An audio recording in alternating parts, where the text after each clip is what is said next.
We're about to take it back. You are now tuned in to Atlanta's hottest radio show, K.L.P. Aftermath. We shut it down in the studio. You're rocking with the best. Oh, this is Ludacris. What's going on? This is Drake. It's Tiger Young Money Zone. It's your boy Wiz Khalifa, man. This is Big Sean. Yo, what's up, y'all? This is Kanye West. It's Jay-Z. Yo, this is your boy Weezy. With your host, Kennedy Lucas. On Swanky 93.3 radio station. The Heat 94.6 E radio station.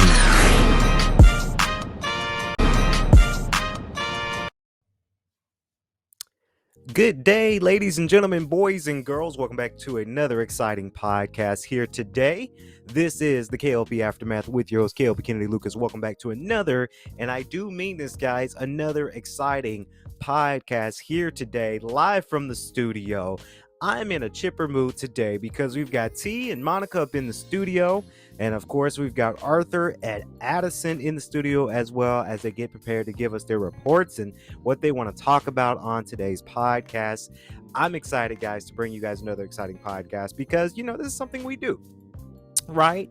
And I try to make sure that we give you guys enough time give you guys enough content, that is, so that way we prevail and give you guys another exciting podcast today. So it's a wonderful, wonderful Monday over the weekend.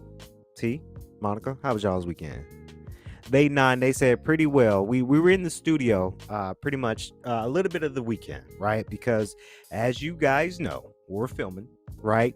And we announced, very, very excited, super, super excited. We announced a couple months ago, we announced that we're going to be doing a sequel to Street Style. If you guys don't know, you guys can see Street Style, a New York culture, available right now on Amazon Prime and also on Tubi TV now. So we announced it yesterday, of course. Street Style Homecoming, the sequel, it was going to be in production this February. I'm super, super stoked about that because we all knew this was coming, right? Everybody knew that we were going to be doing part two, if you will. We just had to get the budget, and that's far and foremost. Get the networks on board, and they're on board, and we're ready to go. So February, we're heading back to New York City. I cannot wait. We're going to be doing this documentary. Is going to be different, right? Because we already wrote scripts, and with documentaries, we have a script, but we don't necessarily have to follow through with the script necessarily. But I'm super excited because, you know, we're going back to New York City first and foremost. We're filming it a little bit different like we did. If you've seen the first one, you know how the first one was filmed, guys. But of course, in this sequel, we're going to be doing something a little bit different just to kind of have a little bit of difference when it comes down to our documentary style. There's going to be more elements into this second one. It's going to be epic. I can say that enough without getting too overconfident. This second one's going to be epic. That's all I'm going to say on it right now. I'm very, very excited. I'm very, very excited to travel back to New York because when we went to New York, I enjoyed so much of it. And me and my brother was talking, Ryan, because he's starring in the first documentary. Him and my friend Harmony, they're the stars, quote unquote. We were talking about it, and we sat down and we realized, and we said, hey, we didn't really cover everything in the first trip, right? There was so much that we wanted to do, and we couldn't get down to it based off the filming schedule. So I feel like in the second one, we'll have to do those things that we didn't do in the first movie to kind of do it on the second part of the documentary. So can't wait. Super excited. February, it's coming up whether we like it or not because that's around the corner. That's only 2 months away. I'm excited. I'm super, super excited for things to come. And, you know, just I'm excited for the future. I'm excited for the future making of that. Speaking, we've been on set. Once Upon a Time in Atlanta is a new film that we're working on right now. We've been on set for that one. Of course, it's animated. It's an animated film. So, you know, we've been in the studio, doing some voice work over the weekend, and it's been fun. It's been very, very fun to see us in the studio do some voice work and to really get that out there for sure. So we're filming a lot. I feel like Tyler Perry, right now. I feel like, and I ain't trying to compare myself to him because he's up there. But of course, when he's doing these movies for Prime, we all know he signed that 4-movie deal with Amazon Prime. Of course, up his 4. He got 4 movies that he wants to plan, and he's writing right now for Amazon Prime. I kind of feel like he's feeling right, because you got 2 movies. I already got 2 movies out on Prime. Of course, we've got the Dragonstone of Lannister coming out for Prime very, very soon, and then of course Once Upon a Time in Atlanta. So I kind of feel for him, right? The pressure's on, guys, but I love it. I enjoy every last minute of it. Congratulations to Tyler Perry. I know he probably don't know who we are, K.L.P Entertainment. But Tyler Perry, if you're watching or listening to the podcast, I'm a director myself. So if you want me to come on set and just kind of give you a story, I got some stories to tell. But congratulations for him, of course. Amazon to spend $1 billion into the studio. When I saw this news, I got really excited, because I kind of feel like, again, it's not me. I'm not bragging about us, even though we need our flowers. I'm not bragging about us on our show, but like, it feels good when you see something from Prime Video or Amazon Studios and you're on that network as well. You kind of feel part of the family a little bit. So very, very excited that Amazon Studios is spending $1 billion to make more video content for their streaming networks. And now that we're on that network too, now we're not a part of that $1 billion plan, right? I wish, but we kind of feel like we're part of that family a little bit. We're a part of it a little bit because we're kind of into it, right? I'm excited for that as well, as much as I am excited for Christmas. Of course, we've got Christmas coming around the corner.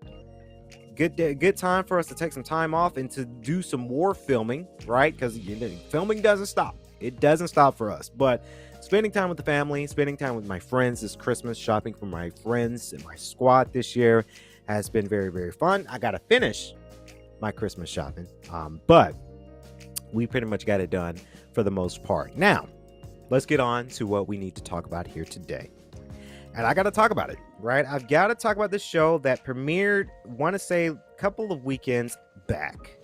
And this is a show that I recommend. And my sister called me the other night while I was watching this, as I get my notes here for sure, because I don't want to mess up this show. But my sister called me and she said, hey, Lucas, what you doing? And I said, yeah, I'm just getting, and this was a day I was leaving. I got home from the office, and it was the other day I had a splitting headache, because we were in the studio too. I had office and then the studio. So I've been in front of a computer pretty much all day, either working on spreadsheets, working on budgeting, or animating something. I have been busy. I like to stay busy, but I got to remember to myself to not stare in front of my computer so much, right? Because my glasses, which God knows I need a new eye exam. That's coming up very soon for me. I need some new spectacles, right? I need to get glasses where it has the blue light thing in the glasses, so if I'm in front of the computer, it turns kind of blue and it doesn't hurt my eyes and my head. That's a whole nother thing. Of course, we've got insurance with K.L.P Entertainment. So yes, I'm going to go get my eye exam redone, because my eyes are pretty good, but pretty bad. So anyway, I got home. I cooked some plant-based fish fillets. Very, very good. From Guardian, if I pronounced that right, T, give me a thumbs up. But Guardian, they're scrumptious, guys. They're scrumptious. Now, if you can go to Kroger. Now, I have a topic, but if you go to Kroger and you pick up Guardian, pick up the fish fillets. Pick up the fish fillets and put it in your air fryer. Oh, I swear to you guys, it's the best thing since sliced bread. I gotta give that to you. Guardian, of course, is kind of a plant-based type of company that does plant-based type foods. I like the plant-based fish fillets, and I will put it in an air fryer. Scrumptious. So I had that, took a shower, got into my night clothes, and I got really, really sick. Not from the food, but my head was hurting because I was looking into the my computer pretty much all day, and I was watching this show, and it's also called Gossip Girl. I know. A lot of people said, Kennedy, what you doing watching Gossip Girl? I do not feel ashamed. I am not guilty that I like these type of shows. We all know it's on HBO Max right now. Season 2 is now available as ongoing series. And I like this is why I'm never going to get rid of my HBO Max, because number one, it comes with my phone plan. Shout out to AT&T, not a sponsor, but if they want to sponsor me, please do. But I like HBO Max because they have the shows. They have all the things that I like. Now, of course, IMDb gives it a 5.4 out of 10. Rotten Tomatoes gives it a 69%, so it's not an A, I get it. But this is a show that you want to sit down and you want to watch because you really do enjoy it, right? I enjoy the drama side of it and the outlandish, crazy characters that are in this show. Of course, if you guys don't know, Gossip Girl is about, of course, it's American teen drama streaming on the television's developer, and it's developed by Joshua Safran on HBO Max.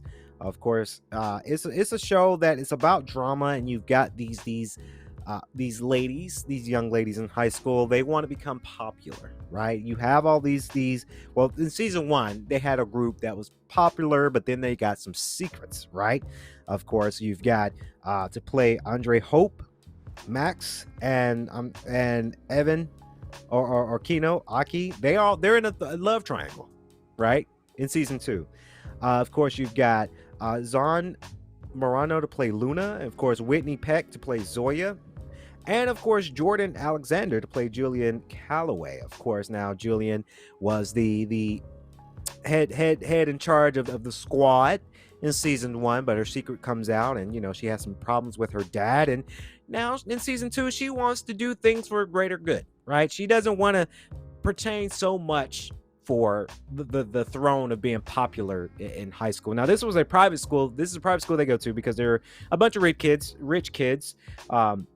I want to say except Zoya, the character Zoya, because her and her father comes from humble beginnings, right? They're doing their thing, and they're she's humbly going to the school. He's humbling working, of course. But then the drama comes out because of Gossip Girl. Now, Gossip Girl was started there was an older series of Gossip Girl back in the day, we all know.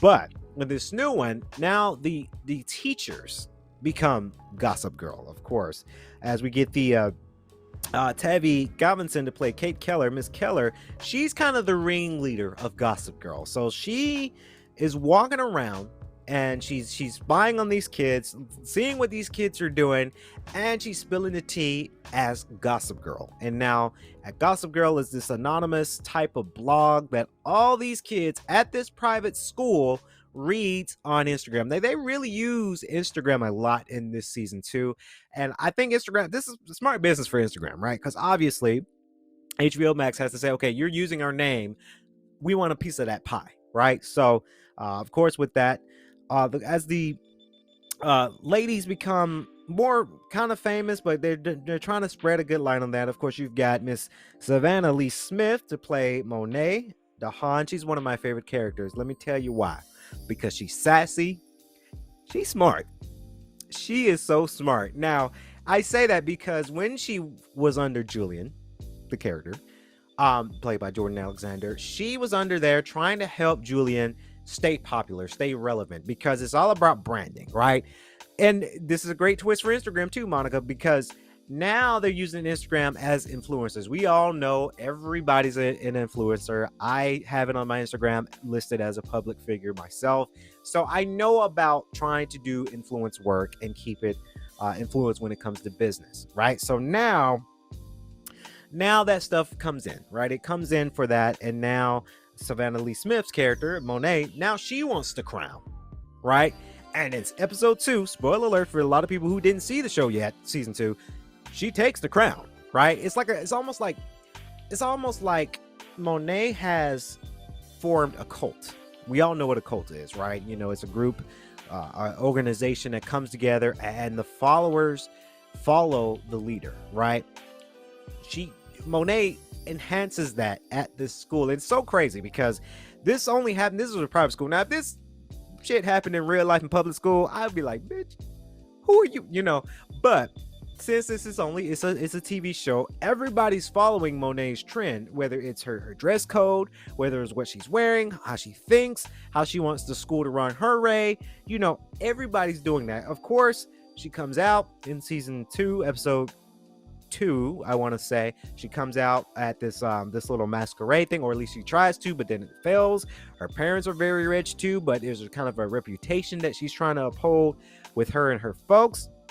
We've got Julian to move into Zoya's house, right? Because she leaves her dad. Her dad's been in some troubling thing. Her dad is played by Luke Kirby. So it's just one of those things that this show, it's funny, right? I can't recommend that this is the best show ever, right? I'm not gonna sit here on the show and tell you guys that. But if you want to laugh at these crazy characters and these just wild ideas that the creative writers put into this show, this is a good one, right?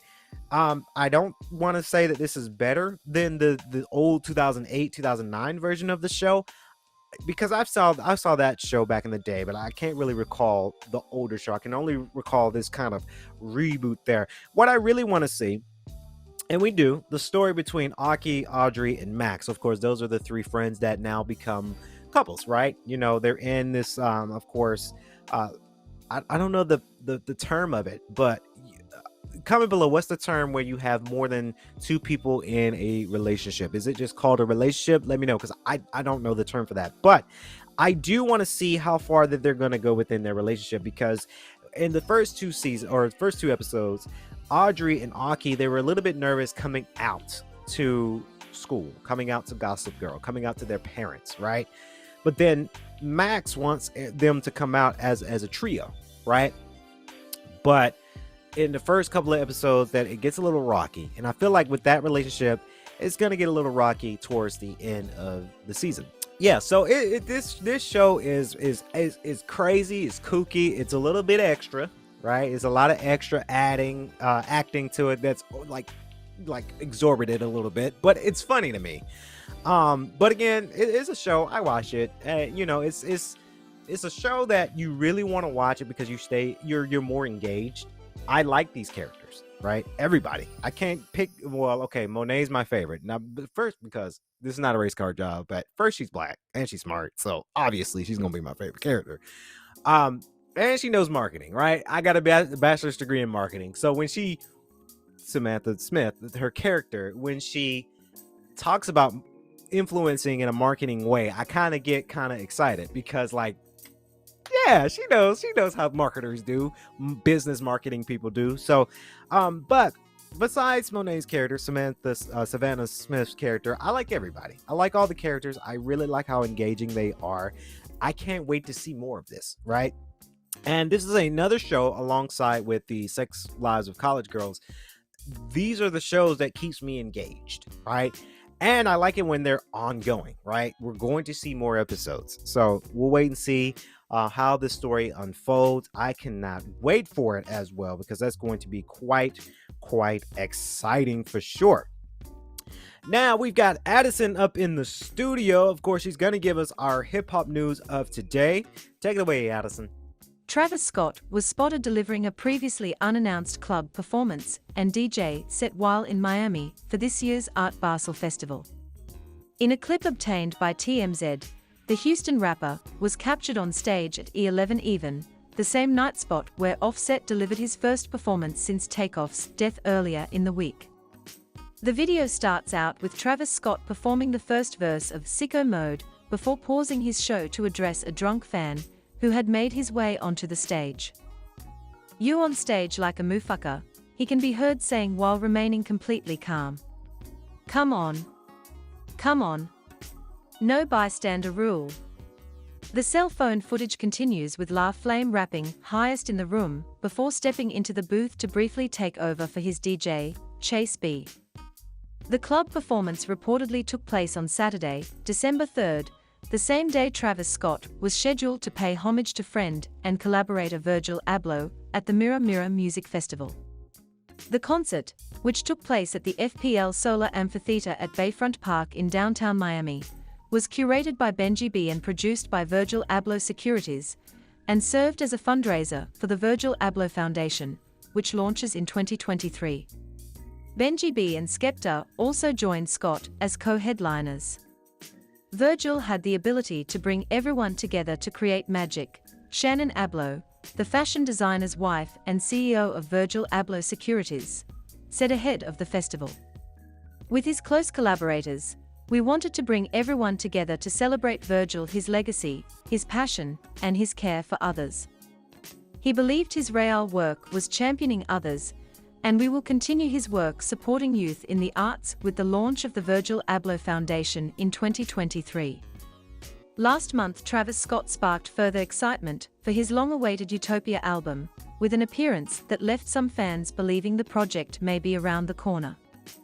While headlining Day 2 of the 2022 Primavera Sound Festival in Chile, the Cactus Jack rapper had the privilege of performing in front of one of his favorite artists.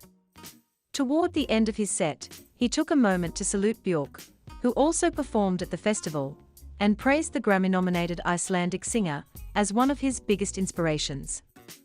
Despite him butchering the pronunciation of her name, which is pronounced Björk, Travis Scott's love for Björk fueled speculation surrounding his eagerly anticipated fourth album. Eagle-eyed fans noticed the Volta vocalist previously released an album titled Utopia on November 24, 2017, sparking theories that Travis' upcoming LP will drop on the same date this year. I'm Addison Hayden with your hip-hop news. Thank you, Addison, for that hip-hop news of the day. Y'all like what she's doing? Guys, I'm proud of you both, Addison and Arthur. You guys have been doing really, really well. Now, Arthur, you got us 1,000 views on that Super Mario Brothers video review. So thank you for that. That was very, very fantastic. So they're gonna be more back into the studio, guys. We just got to get into it now. Coming up next, we got to talk about it.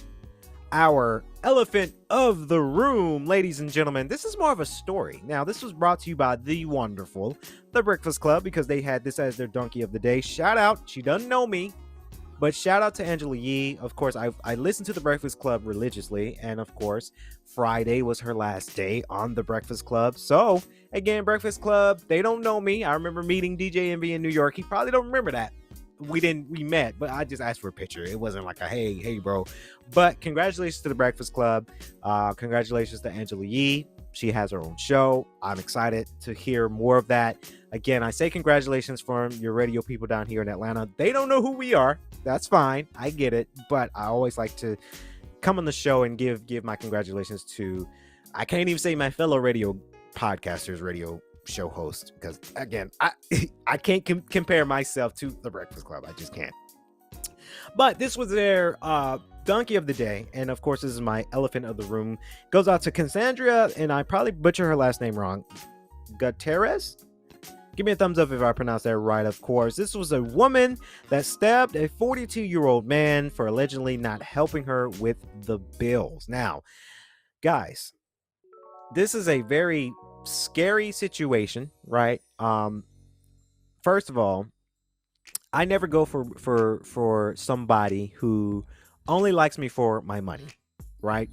That's a big no-no. Guys, we can pick up on these things, but sometimes as gentlemen, we can't pick up on them, right? We were so love blinded by the beauty of someone, right? And then it turns out they have a vendetta. They have an agenda that say, hey, I'm only screwing with him or her because of their money, right? So this was kind of the same thing. I took notes from this, of course. She goes out with this 42-year-old man, probably her boyfriend, probably her husband, goes out. They have a heated argument because the man cannot afford to pay her bills. So she goes out and she stabs him, right? This has been one of the craziest stories that I've read today, because this happened. Right? It happened for real life, and now he was bleeding to death, and now she's have a bond of $70,000. Now, you best believe if you can't afford to pay your bills right now, you definitely can't afford that $75,000 bond that you got.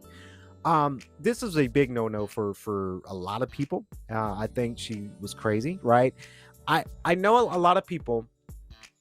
And a lot of people in my lifetime would say, hey, I'm going through something, right? And I try to hear people out when they're going through something, right? But I got to remember to myself that we're all going through it, right? Everybody, and Charlemagne the God said it the best on The Breakfast Club, inflation and this recession is kicking our ass right now. It's kicking everybody's ass. Everybody had to let go of some things. Everybody had to sell some things. Some people ain't got jobs today because of inflation and COVID. A lot of people are losing a lot of stuff, right? So I feel for people in general when they say they're going through something, but we're all going through it. It's not worth shooting somebody down. Now, Charlemagne the God said this, and I kind of agree with him. If you want somebody, and this is, I agree with what he said, but it's kind of sad that you think that way. If you want somebody with money to take care of you, well, honey, you need a sugar daddy, sugar mama. That's what you need. It's bad that you, and it's bad but good, because a lot of people do. A lot of people have sugar mamas. A lot of people do sugar daddies. People do OnlyFans online to get some money, right? I ain't hating, right? You got to get it how you can. You doing what you got to do. But you really want to know somebody. You really want to like somebody. Really get to know somebody for their personality, not just, oh, how much money you got.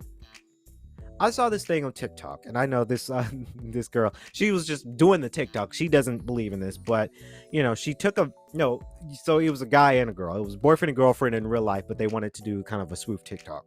I saw this Monica last night, that it was where the guy took the girl out to dinner, and it was a blind date, and the guy had asked them like, hey, what do you look for in a man? And the woman would say, I'm looking for my nails to be done. I'm looking for that payment to be done. I'm looking for my bills to be paid, my insurance, my car note, my rent. My man needs to pay for all my foods, all my clothes. I can't roll that way, right?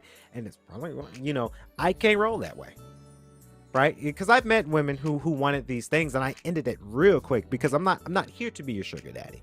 I'm not here to pay for everything and have me go broke while you looking fly. Can't do it. You can get your own nails done, right? So it's just one of those things that we in our generation, some women, I say some women in our generation want everything to be taken care of by their significant other, and they don't want to have to work for anything. Now, with me, over the years, I've learned that I worked hard for my things, right? And I never asked anybody to take care of my stuff, right? I learned the value of $1. I learned the value of going to work, buying things that I want in returns, because I worked hard for it. I didn't have to ask my girlfriend for it. I didn't have to ask my family members for it, right? So it's just one of those things that it happened. And this is kind of the same scenario with this woman. She went in thinking that, hey, he's going to pay for everything. But this woman's crazy, because now that he can't, now he's getting stabbed by this crazy woman. I think she's batshit crazy, if you ask me. And maybe she deserves prison, right? That $75,000 bond that she has, you probably won't have it. Because you were expecting the man to take care of your stuff. You ain't gonna have it. So it's just one of those things that it's just, we have to be careful in our situation, guys and women. Women who, if you like these beautiful women, men, if you like these beautiful women, not saying women crazy, because men crazy too. We are crazy. I just want to put that on record right now, Monica, because I see you giving me that look. Men are crazy. Let me just bring that up. Men are crazy, and let me tell you, men, these women are smart. They smart as hell. I will go on record and say women are smarter than men. I will say that cold-heartedly. Women are smarter than men. So this woman is crazy. She stabbed the man profusely because he couldn't afford to take care of her, and now she's in jail, and now he's getting hurt. So I never understood it, but that's what's going on for sure. Coming up next, of course, we've got Arthur up in the studio. He's going to talk about our sports news on this wonderful podcast. Arthur, what we got today, man? The Kansas City Chiefs are hard to beat. Unless you're the Cincinnati Bengals. The Bengals beat the Chiefs twice last season, including in the AFC Championship game, and came back on Sunday to get another win over Kansas City.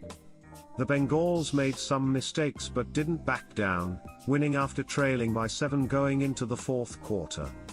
Cincinnati came up with a number of clutch plays in the fourth quarter to beat the Chiefs, just as they did in the regular season last year, and in the postseason too. The Bengals are 8-4 after the 27-24 win over the Chiefs and in good position to steal the AFC North title away from the Baltimore Ravens, who saw Lamar Jackson go down with a knee injury on Sunday. The Bengals made the Super Bowl last season. They might be even better this season, and the win over the Chiefs is a sign they're peaking at the right time. The Bengals had chances to build a big lead after a fast start. But a few key mistakes kept the Chiefs in the game. On a 4th and 1 deep in Chiefs territory, the Bengals decided to go for it. Instead of sneaking it ahead, which is a high percentage play in that situation, the Bengals ran a jet sweep from left to right. Chiefs defensive lineman Carlos Dunlap shot through the line and tackled it for an immediate loss. The momentum of the game changed after that. In the third quarter, with the Chiefs leading 17-14, the Bengals dialed up a great play call on third down, getting Tyler Boyd on a wheel route after a pick by Jamar Chase got him open. And was Boyd ever open? There was nobody within 5 yards him when Joe Burrow's pass was in the air. And Boyd dropped it. There was no other reason than Boyd blew it. Nobody was around. The pass was fine. The sun wasn't in his eyes. It just went through his hands. Kansas City scored what seemed to be a huge touchdown later in the third quarter. The Chiefs surprisingly went for it on 4th and goal at the Bengals' 3-yard line. The game was 17-17, but the Chiefs didn't want to just break the tie. Patrick Mahomes dropped back, then ran up the middle. He jumped and stretched the ball over the goal line just before he got hit and fumbled for a huge touchdown. That's the point in which many teams would fold against the Chiefs. Kansas City is a great team with a world-class quarterback, and opponents seem to wilt when there's some pressure against them, or they make a few mistakes. But the Bengals clearly aren't intimidated by Kansas City, and they never wavered. The Bengals were down 24-17 going into the third quarter, but got a field goal and then a big play on defense. Bengals linebacker Jermaine Pratt ripped the ball away from Chiefs tight end Travis Kelce and the Bengals recovered. After that, Burrow hit Chris Evans for an 8-yard touchdown pass and the lead. The Chiefs obviously weren't done at that point, but the Bengals had taken their punch and came right back. The Chiefs had a chance to tie, but Harrison Butker missed a field goal wide right. After that, Kansas City could have gotten the ball back with a chance to tie or win, but Chase made a big play to get a first down on 3rd and 5. That came with less than 3 minutes left. Then T. Higgins sealed the win with a 14-yard catch on 3rd and 11, just after the 2-minute warning. Usually it's the Chiefs making plays like that, or watching opponents give them breaks like missed field goals.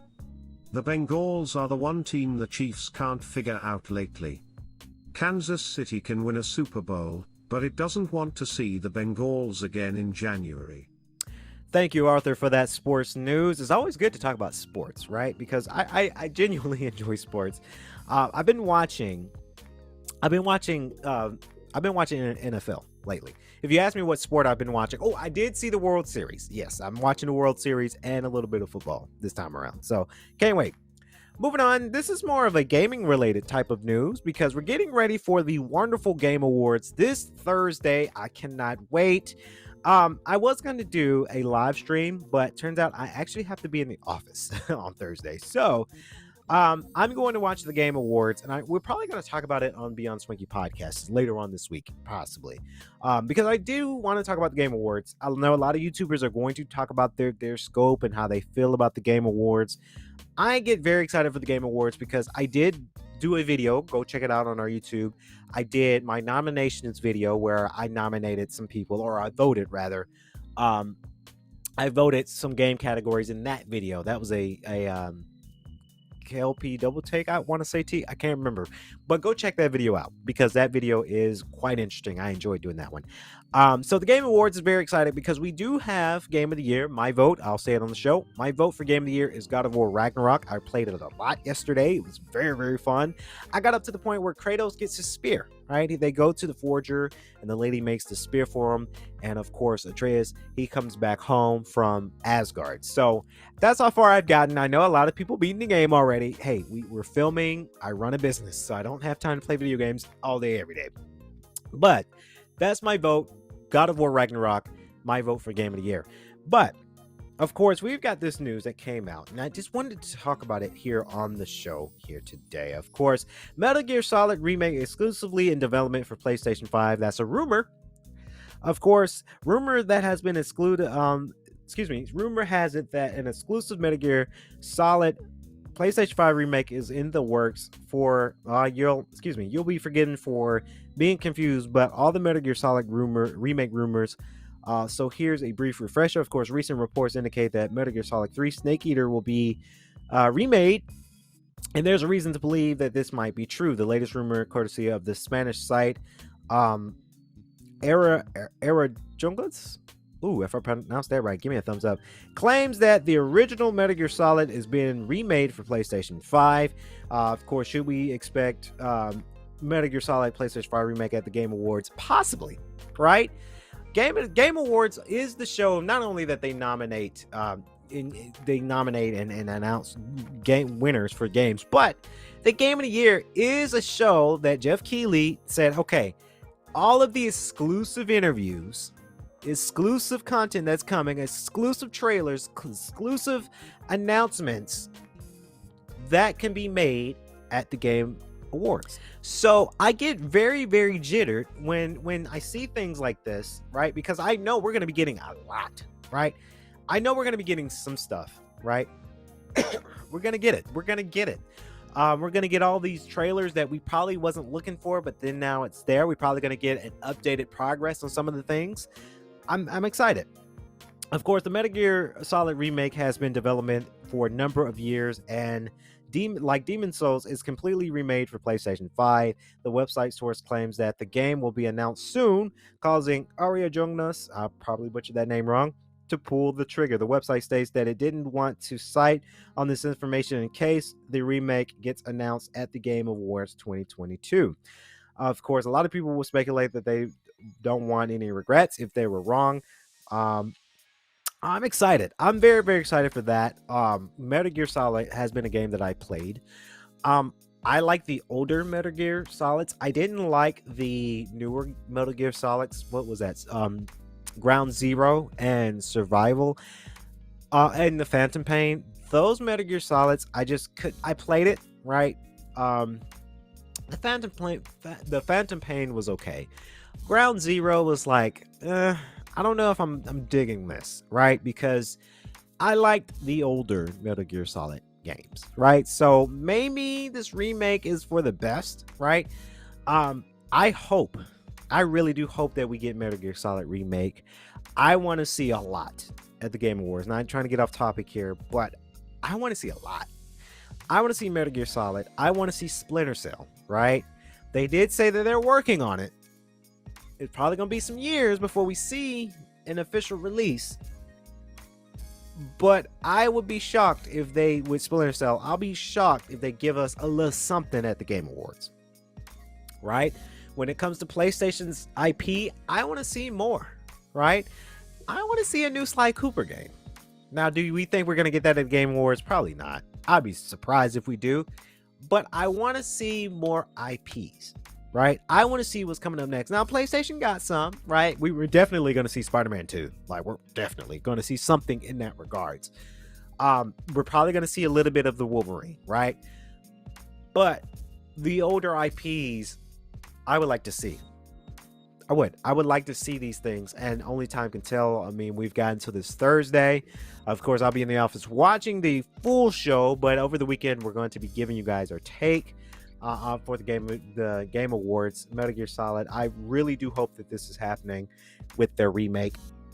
Only time can tell for sure when it comes down to it. Game Awards, guys, it's coming, It's coming really, really fast, and I cannot wait for it. So there you have it. That's going to be wrapping up our show here today. Hopefully you guys enjoyed this one. If you did, please remember to leave a like, comment, and subscribe to the channel.